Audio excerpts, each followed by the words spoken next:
భారతదేశం మధుమేహ వ్యాధికి ముఖద్వారం లాగా మారిపోయిందని తరచుగా మనం వింటున్నాం. అసలు ఈ మధుమేహం ఎంత ప్రమాదకరమో, ఎన్ని రోగాలను ఆహ్వానిస్తుందో మనం నిత్యం ఏదో ఒక ఛానల్లో తెలుసుకుంటున్నాం. ప్రతి ఇంట్లోనూ ఒక డయాబెటిక్ పేషెంట్ మనం చూస్తున్నాం. అయితే షుగర్ పేషెంట్లు కూడా రక్తదానం చేయొచ్చు అని మొదటిసారిగా మన శ్రీకాకుళం వాసులకు చెప్తుంది డాక్టర్ పిజే నాయుడు. కేవలం మనం చేసే రక్తదానం మరొకరికి ప్రాణదానం అనే ఒక స్లోగన్ మాత్రమే మనం వింటున్నాం. కానీ ఒకరి రక్తదానంతో ఎన్ని రోగాలు నయం చేయవచ్చో కూడా డాక్టర్ పిజే నాయుడు గారే విశ్లేషిస్తారు. ఎందుకంటే పెథాలజీలో పీజీ చదువుకున్న వైద్యుడు, ఈ జిల్లాలో అనేక కార్పొరేట్ ఆసుపత్రులకు పెథాలజీలో సేవలు అందిస్తున్న వైద్య ప్రముఖుడు. కొత్తగా నగరంలో ఓ బ్లడ్ సెంటర్ ను త్వరలో ఏర్పాటు చేస్తున్న ఆయనతో సత్యం ముఖాముఖి. డాక్టర్ గారు నమస్కారం.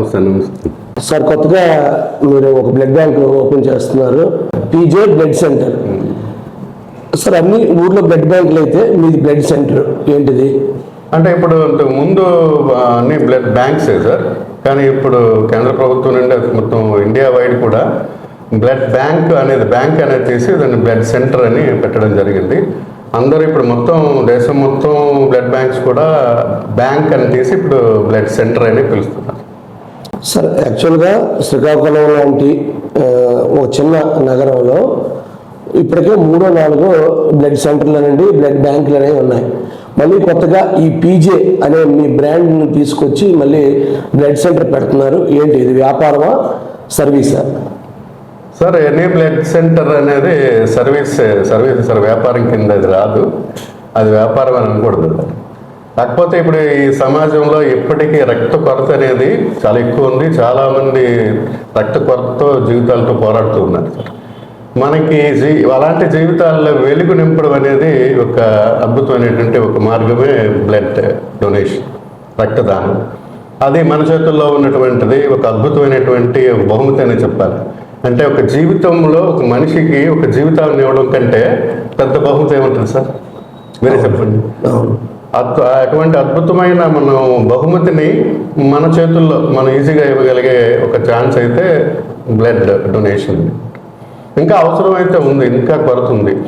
మన ఇండియా లాంటి పాపులేటెడ్ కంట్రీలో 1% ఆఫ్ ది పీపుల్ మనకి డొనేట్ చేస్తే మనం రక్త కొరత అనేది కంప్లీట్గా లేకుండా అనేది చేసుకోవచ్చు అని ఒక ఉంది సార్. అది 1% ఆఫ్ పీపుల్ కానీ మనకి డొనేట్ చేయగలిగితే అసలు ఇంకా రక్త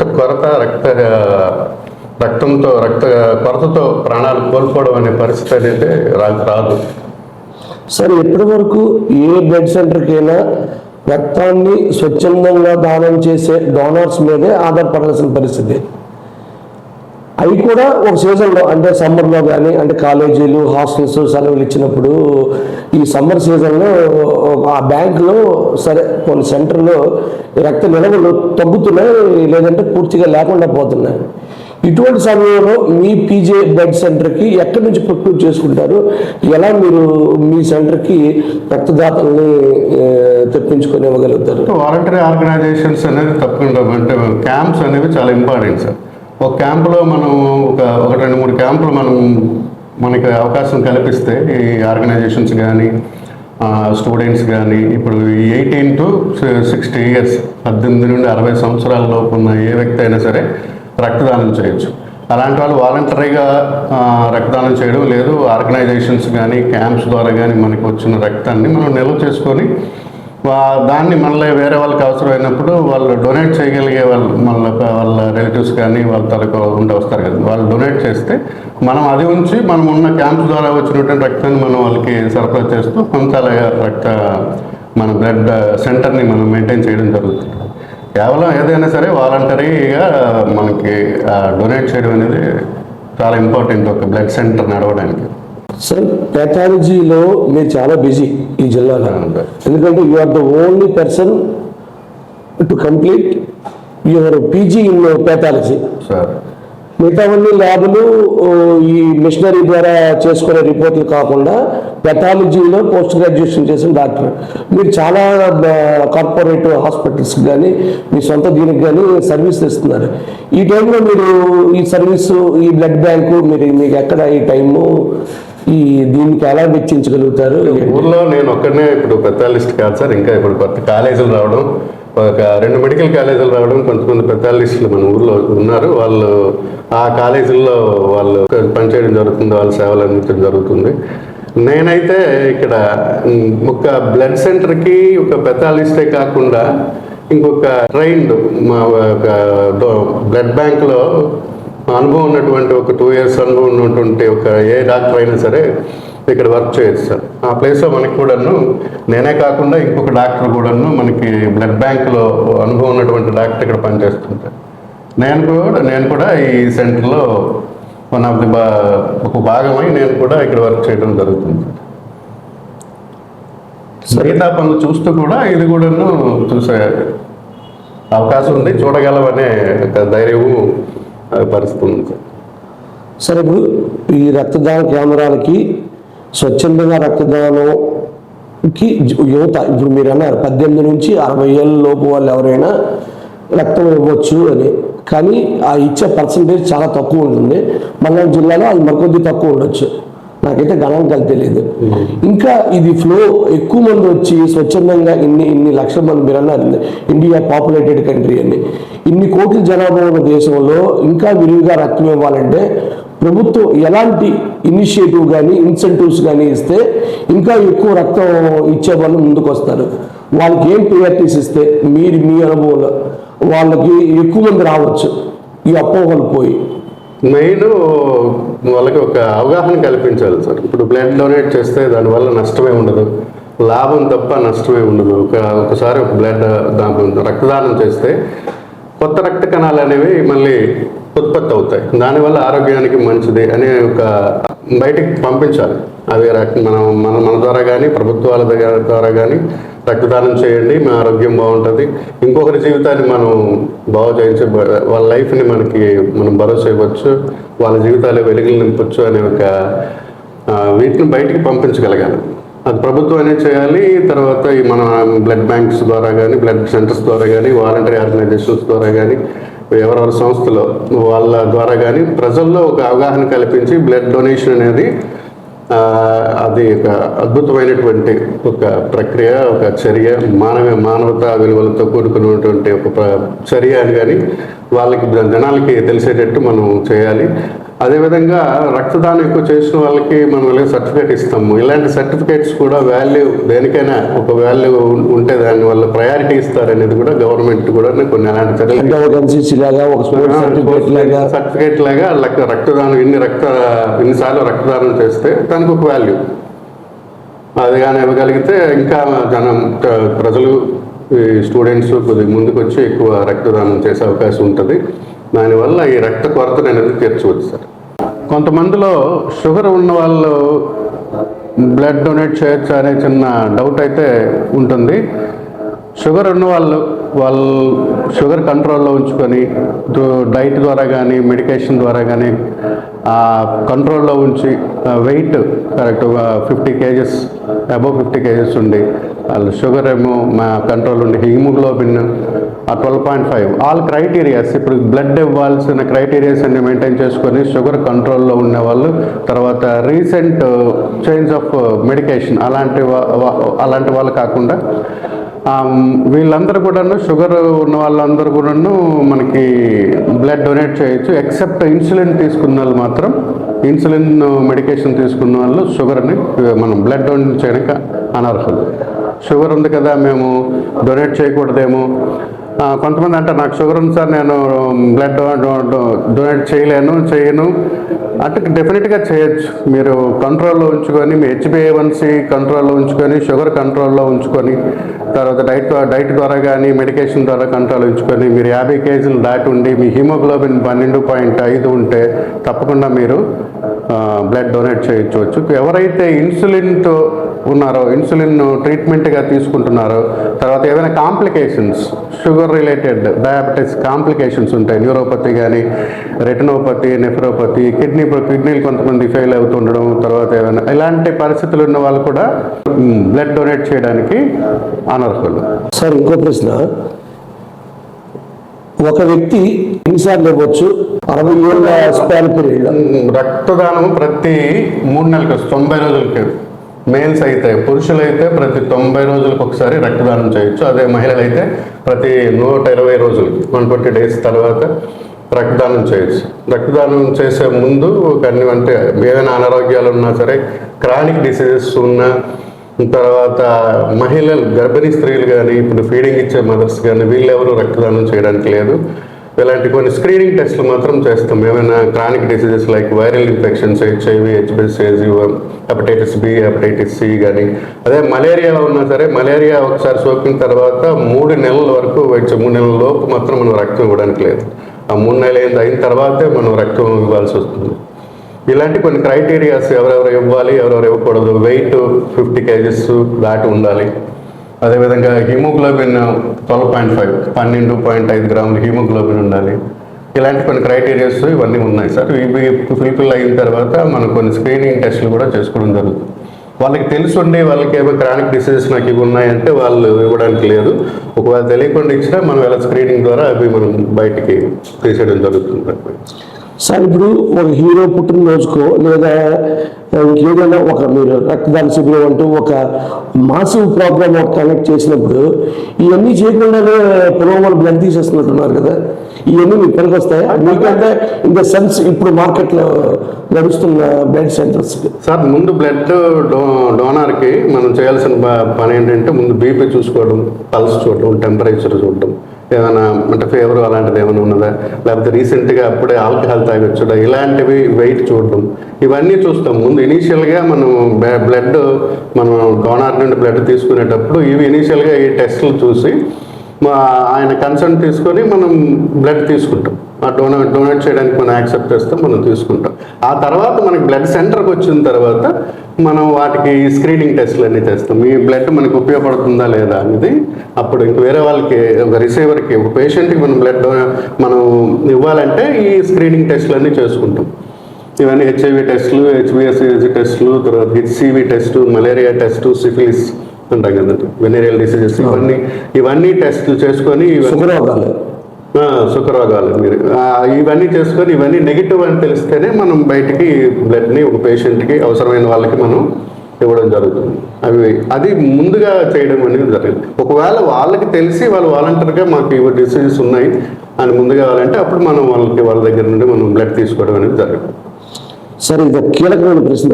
యాజ్ ఎ డాక్టర్గా మీకు మాత్రమే తెలుస్తుంది, మా లాంటి లేమేళ్ళకి అది అర్థం కాదు. మలేరియా వచ్చిన తర్వాత ఇన్నాళ్ళు పనికిరాదన్నారు. ఇప్పుడు ఈ దీర్ఘకాలిక అంటే హెచ్పివి కానీ హెచ్ఐవి కానీ ఇవన్నీ ఎలాగా పనికిరావు అనేది తెలుసు. మందు తాగిన తర్వాత ఎన్ని రోజులకి, లిక్కర్ తీసుకున్న తర్వాత ఎన్ని రోజుల వరకు ఇవ్వడానికి లేదు రక్తం, అది డైల్యూట్ అవడానికి ఎంత టైం పడుతుంది రక్తంలో? అది తీసుకున్న అమౌంట్ దాన్ని బట్టి ఉంటుంది. అంటే ఎంత క్వాంటిటీ ఆల్కహాల్ తీసుకున్నాడా అని దాన్ని బట్టి ఉంటుంది సార్. మామూలుగా అయితే హెవీ ఆల్కహాలిక్స్ 24 అవర్స్ లోపు మనం తీయడానికి లేదు. మోడరేట్ మైల్డ్ ఆల్కహాల్ తీసుకుంటే 12 అవర్స్, నైట్ తీసుకుంటే మళ్ళీ 10 o'clock అలా మళ్ళీ బ్లడ్ ఇవ్వడానికి అని అలా చేస్తారు, ఇవ్వచ్చు కూడా. ఆల్కహాల్ హెవీగా తీసుకుని 24 అవర్స్ వరకు మాత్రం తీసుకోవడానికి లేదు.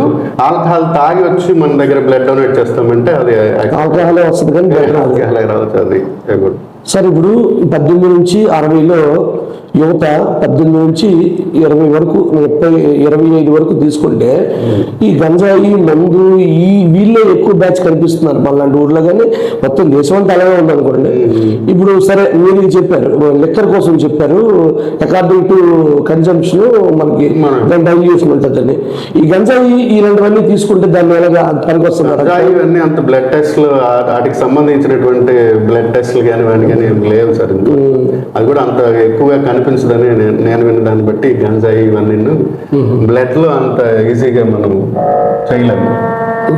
అందుకే ఇప్పుడు మన ఎయిర్పోర్ట్ లో కూడా వీళ్ళు కూడా అనలైజర్ ద్వారా కానీ ఎక్కడ కానీ ఈ గంజాయిని అన్ని డిటెక్ట్ చేయడం కష్టం అవుతుంది. అలాంటివి ఇక్కడ మనం డొనేట్ చేసినప్పుడు కానీ అలాంటివన్నీ మనం పెద్దగా ఐడెంటిఫై చేయలేము. ఇంకా ఆ టెక్నాలజీ రాలేదు. సార్, ఒక దాత నుంచి, ఒక డోనార్ నుంచి ఎంత ఎంఎల్ బ్లడ్ తీస్తారు టెస్ట్? అంటే డిపెండింగ్ అపాన్ మనం 450 ml వరకు తీసుకోవచ్చు. అంటే 350 ml బ్యాగ్స్ డిఫరెంట్ వాల్యూమ్ పట్టే బ్యాగ్స్ ఉంటాయి. 350 ml, 450 ml ఇలా బ్యాగ్స్ ఉంటాయి. డిఫరెంట్ టైప్స్ ఆఫ్ యాంటీకోగులెంట్ ఉండే బ్యాగ్స్ కూడా ఉంటాయి. అవి 450 ml వరకు ఒక వ్యక్తి నుండి మనం బ్లడ్ సేకరించే అవకాశం ఉంది. సార్ ఇప్పుడు మీరు 350 ml 450 ml వరకు బ్యాగ్ తీస్తున్నారు కదా, ఎప్పటికి కూడా ఆ బ్యాగ్ అలా యాస్టీజ్గా వెక్కించడమేనా, లేదంటే ఇంకా అందులో ఏదైతే బ్లడ్ కంటెంట్ అంటే హెమోగ్లోబిన్ లేదంటే ప్లేట్లెట్లు ఈ మాత్రమే వేరు చేసి ఎక్కిస్తే సరిపోయే టెక్నాలజీ వచ్చిందా?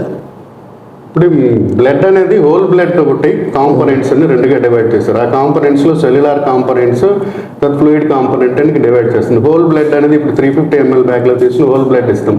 అది ఇమీడియట్గా అవసరమైన వాళ్ళకి డ్యూరింగ్ సర్జరీస్ కానీ లేకపోతే యాక్సిడెంట్స్ కానీ కొన్ని అక్యూట్ బ్లడ్ లాస్ ఉన్న వాళ్ళకి కానీ ఇప్పుడు అది హోల్ బ్లడ్ అంటాం. Whole blood 350 ml whole blood ని మనం తీసుకుంటాం. కొన్నిసార్లు ఇప్పుడు ఏంటంటే ఇప్పుడు ప్యాక్డ్ రెడ్ సెల్స్ అని దీన్ని సెంట్రిఫ్యూజ్ చేసి ఆ సీరం అంతా తీసేసి ఓన్లీ బ్లడ్ సెల్స్, కొంతమంది హార్ట్ ఫెయిల్యూర్స్ ఉంటారు, వాల్యూమ్ ఎక్కువైపోద్ది అన్న వాళ్ళకి మనం ఎక్కువ బ్లడ్ ఇస్తే వాల్యూమ్ కూడా ఎక్కువ, మన బాడీలో ఉన్న వాల్యూమ్ కంటే ఎక్కువ. అలాంటి వాళ్ళకి ఏం చేస్తామంటే ఈ ప్యాక్డ్ రెడ్ సెల్స్ అంటే కొద్ది వాల్యూమ్ తగ్గించి సీరము అంత తీసి ఓన్లీ రెడ్ బ్లడ్ సెల్స్ మనం ఎక్కించడం జరుగుతుంది. తర్వాత ఒక్కొక్కసారి ఈ లూకోసైట్ డిప్లీటెడ్ ఆర్బీసీస్ అని కొడతాం. అవి కూడా సెపరేట్ చేయడం, సెపరేట్ చేసి వాడి ఎవరికైతే ఇప్పుడు డయాలసిస్ పేషెంట్స్ కానీ క్యాన్సర్ పేషెంట్స్ కానీ ఏమైనా రియాక్షన్స్ రాకుండా ఈ డబ్ల్యూబీసీ వైట్ బ్లడ్ సెల్స్ అంటాం కదా, ఈ వైట్ బ్లడ్ సెల్స్ కొన్ని రియాక్షన్స్ కూడా రావచ్చు అన్నమాట. యాంటీబాడీస్ ఫారిన్ బాడీ లాగా మన బాడీ ఫీల్ అవుతుంది. దానివల్ల రియాక్షన్ అవి తగ్గించడానికి కోసం అని చెప్పేసి లూకోసైట్ డిప్లీటెడ్ ఆర్బీసీ అని ఒక ఉంది. తర్వాత ప్లేట్లెట్స్ ఇప్పుడు ఎక్కువగా మనం ప్లేట్లెట్ కాన్సన్ట్రేషన్, ప్లేట్లెట్స్ ఇప్పుడు ప్లేట్లెట్ కౌంట్ తగ్గిపోవడం చాలా డిసీజెస్ రీసెంట్గా వైరల్ ఇన్ఫెక్షన్స్ లో ఎక్కువ ప్లేట్లెట్స్ తగ్గిపోయే థ్రాంబోసైటోపీనియా అంటారు. డెంగ్యూ ఎక్కువగా మనకి డెంగ్యూ ఫీవర్లు అవే కాకుండా మిగతా వైరల్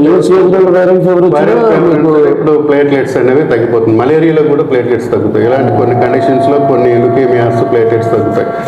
ఇలాంటి కండిషన్స్లో మనము ఈ ప్లేట్లెట్ కాన్సన్ట్రేట్ అనేది ఇవ్వాల్సి వస్తుంది. తర్వాత గ్రాన్యులోసైట్ కాన్సన్ట్రేట్ అని అది ఒకటి ఉంది.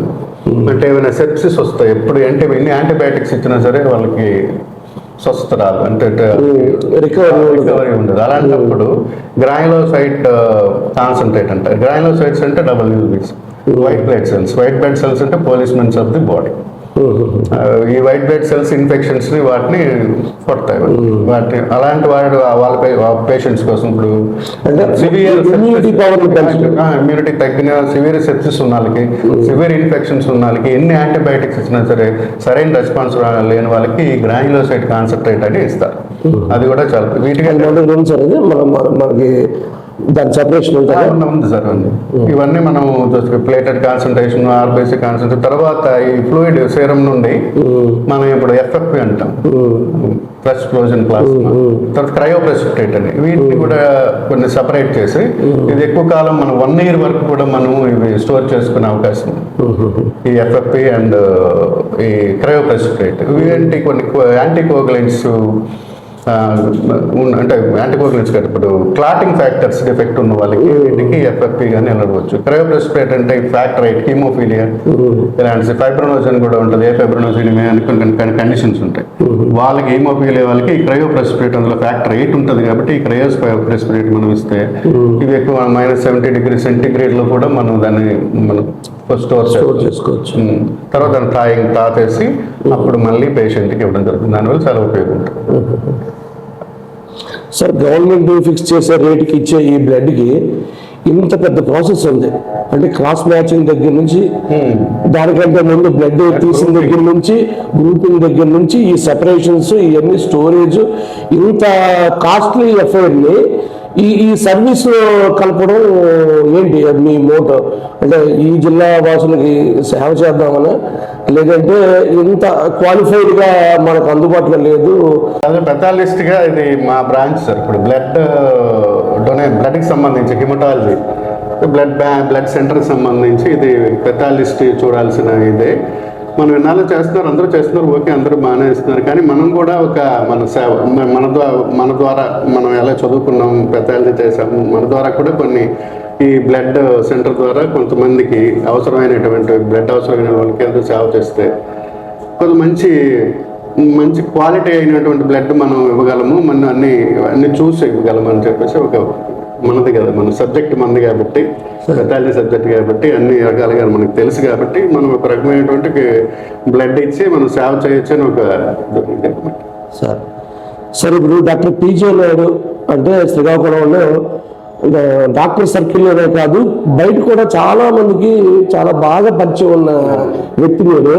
ఇప్పుడు ఇది అసలే సేవలో ఉన్నారు, ఈ మోమాటాలతో ఇబ్బంది ఎట్లున్నదా? మగమాటాలతో ఇబ్బంది అంటే మనము ఎంతవరకు నా ఇది ఎలా ఉంటుందంటే సార్, మనం చేయగలిగింది ఎంతవరకు నా దగ్గర నేను సేవ చేయగలను, లేకపోతే నేను ఒకరికి ఇవ్వగలను, నేను అలా అవకాశం నాకు ఉంటే ఎవరికి నేను కాదని సార్. ఏదైనా ఉంటుంది అలా, వాళ్ళు ఎవరైనా కొన్ని అప్లికేషన్స్ ఉంటాయి, అలా ఉన్నప్పుడు డెఫినెట్గా అది మనం చేస్తాం, లేనప్పుడు మనం చేయలేము. అవకాశం ఉంటే డెఫినెట్గా మన దగ్గర ఎక్కువ బ్యాగ్స్ ఉన్నాయి, కొంతమంది వచ్చి మనకు అడుగుతారు, ఇస్తాం మేము. మనం సార్ రేర్ బ్లడ్ గ్రూప్స్ ఉన్నాయి కొన్ని, అందులో బాంబే బ్లడ్ గ్రూప్ కూడా ఉంది. ఇప్పుడు దానికి సంబంధించి ఏమైనా మన జిల్లాలో అలాంటి పేషెంట్ అలాంటి దాతలు అలాంటి పేషెంట్ రిక్వైర్మెంట్ పేషెంట్కి బ్లడ్ రిక్వైర్మెంట్ ఉన్న కేసులు ఎప్పుడైనా మీ దృష్టిలో పడ్డాయి సార్? అయితే ఇక్కడ బాంబే బ్లడ్ గ్రూప్స్ ఉంటారు సార్. ఇప్పుడు కాలేజీలో మెడికల్ కాలేజీలో ఇవన్నీ కనిపిస్తారు, ఉన్నారు. అలాంటి డోనర్స్ కూడా మనకి ఉన్నారు, అంటే కొంచెం తక్కువ మంది ఉంటారు. Very rare Bombay blood group అనేది. రేర్ బ్లడ్ గ్రూప్ అంటే అది very rare, rarest of the rare. మామూలుగా కామన్ బ్లడ్ గ్రూప్ అంటే ఓ బ్లడ్ గ్రూప్, తర్వాత రేర్ అంటే ఇప్పుడు ఏబీ కూడా తక్కువ పర్సెంటేజ్ తక్కువ ఉంటుంది. ఏబీలో పాజిటివ్ పాజిటివ్ ఏబీ నెగిటివ్ రెండు కూడా రేరే, ఓన్లీ 3% ఆఫ్ ది పీపుల్ ఉంటారు. అది అందుకే ఏబీ అనేది universal receptor. Donor negative universal donor. ఫైనల్గా ఒక ప్రశ్న, అసలు రక్తదానం ఎందుకు చేయాలి? సూదులతో ఎందుకు పొడిపించుకోవాలి?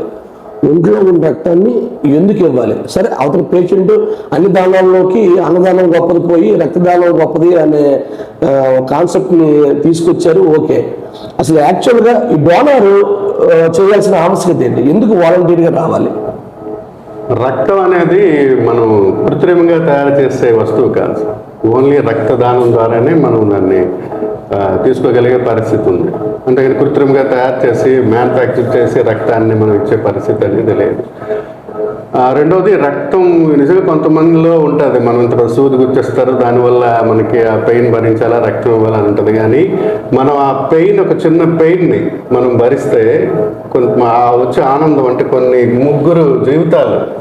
ముగ్గురు ప్రాణాలను కాపాడే పరిస్థితి మనకు ఉంటుంది. అంటే ఈ పెయిన్ని పోల్చుకుంటే ఆ ఆనందం ఎంత ఉంటుంది? ఒక ముగ్గురి జీవితాలు మన వల్ల వాళ్ళ జీవితాలు వాళ్ళ జీవితం కుటుంబాలన్నీ కూడాను ఈరోజు సంతోషంగా బతుకుతాయి. చిన్న బాధతో పెద్ద సంతోషం. అంటే దాని ఎఫర్ట్ ఈ స్మాల్ బట్ హ్యూజ్ ఇంపాక్ట్.